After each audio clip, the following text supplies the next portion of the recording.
La réalité, c'est que vous savez très bien comme moi que les firmes pharmaceutiques n'assument pas les effets secondaires des vaccins. D'autre part, vous ne savez rien de comment ça marche, les vaccins ARN, puisque en fait c'est quelque chose de nouveau qu'on n'a pas testé en population générale. Vous ne savez rien de la stabilité dans le temps. Ces vaccins ARN, ils partent d'une pirouette scientifique intéressante, intelligente au départ, qui est d'essayer de ne pas produire l'antigène viral pour se servir comme particule vaccinale et de faire de l'ARN, ce qui est beaucoup plus facile, beaucoup moins cher. Vous faites de l'ARN et cet ARN, vous savez, c'est le patient lui-même qui va devoir produire les particules virales qui sont censées être immunisantes, en tout cas faire ce qu'il faut pour qu'il y ait des anticorps.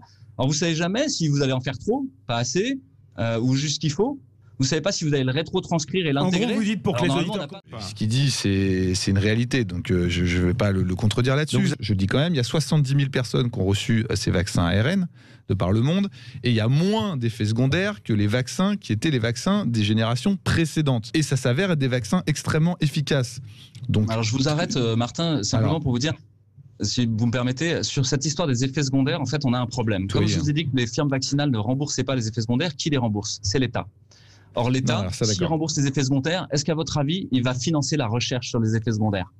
Bah non. Vous avez zéro financement sur la recherche. C'est des procès d'intention. Non, je fais pas de procès d'intention, c'est la réalité. Regardez la bibliométrie sur les effets secondaires des vaccins et vous allez voir, en fait, la quantité de publications et d'équipes de recherche qui juste peuvent travailler dessus. Et il y en a très très peu. Vous dites 3 mois, donc en fait, vous en savez rien parce qu'il n'y a pas la biblio dessus, les narcolepsies, etc. Enfin, regardez ce rapport sénatorial. Et là, on peut pas les taxer d'être des dangereux complotistes ou anti-vax sur le H1N1. Je veux dire, il apprend tellement de choses. C'est 140 pages qui vous dessillent sur les conflits d'intérêts, sur le pognon majeur qu'il y a là-dedans et sur l'incurie des laboratoires pharmaceutiques et leur cynisme.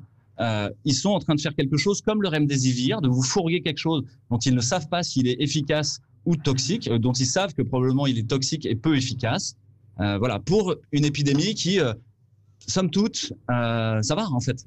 En termes de nombre de morts, de surmortalité, ça va. On est entre la 9e et 14e épidémie depuis 1945, c'est ça? C'est même pas The Big One, quoi. Et vous voudriez être vacciné. Revenons juste sur le sujet de l'industrie pharmaceutique. Les 5 dernières minutes. Je pense que